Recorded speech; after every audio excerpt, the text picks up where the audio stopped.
Hey everyone, this is Osiris Frost. I wanted to make a video a little earlier in the week, but I'm not sure where the time went. Sometimes when I try to explain this game to new people and tell them about things like procedurally generated planets and cities, and talk to them about the size of the universe, they will draw a comparison to games like No Man's Sky. Frequently I hear them say that with all that space, they don't know if there will be enough things to do to keep them engaged in Star Citizen. So, on today's show, I'll be addressing content in Star Citizen. But first, I want to make a couple of brief announcements. Patch 3.1 has been released to the Evocati. CIG have stated that once the larger bugs get smashed from this build, they will release 3.1 to Wave 1 of the PTU. This is exciting stuff, and hopefully this means that they are on track for a live release at the end of this month. Secondly, I wanted to mention that Star Citizen is nearing two significant milestones: 2 million backers and $180 million raised.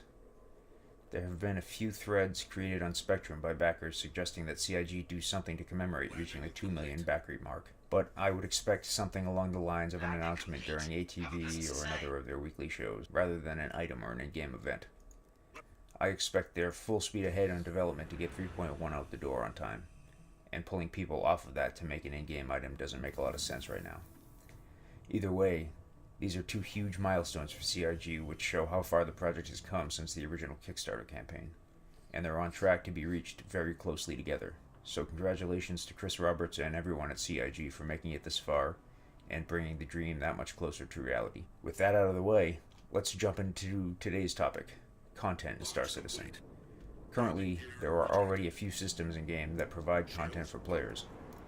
If you open up your mobiGlas, the icon on the top left corner of your app menu is your contract manager.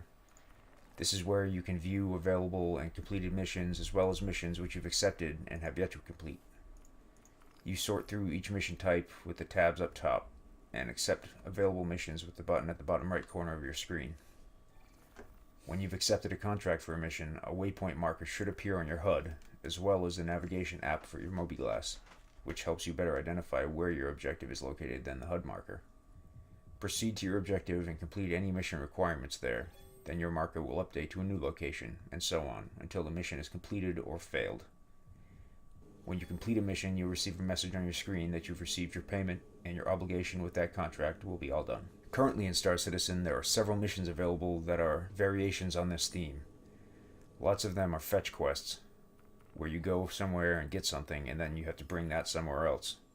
Others are more investigative in nature, where you may have to explore an area and rely on your wits, as it won't be spelled out for you. In these types of missions, it is possible to complete the job with various outcomes, depending on how thoroughly you gathered evidence before turning in the results of your investigation. Another type of mission involves the gameplay around comm arrays. As I've covered in previous videos, there is no faster-than-light communication in Star Citizen. Therefore, certain individuals or groups may find it advantageous to disable a comm array if they're doing something in an area which they don't want to be known about by others. Often these types of missions are sold to you as, go here and reactivate the comm relay, but almost always you will have a dogfight when you arrive. Mission Givers. So mission givers are a tier up from the missions you can get through your mobiGlas contract manager. Typically, these NPCs are voice acted and polished with a greater attention to detail than your average guy hanging around Port Olisar. Sometimes, as in the case of Miles Eckhart, you have to run some of those mobiGlas missions first, and only then will he reach out to you.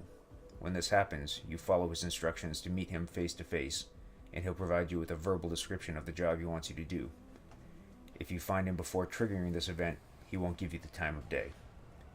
As of 3.0.1, there were two mission givers in game: Miles Eckhart on Levski and Ruto in Grimhex.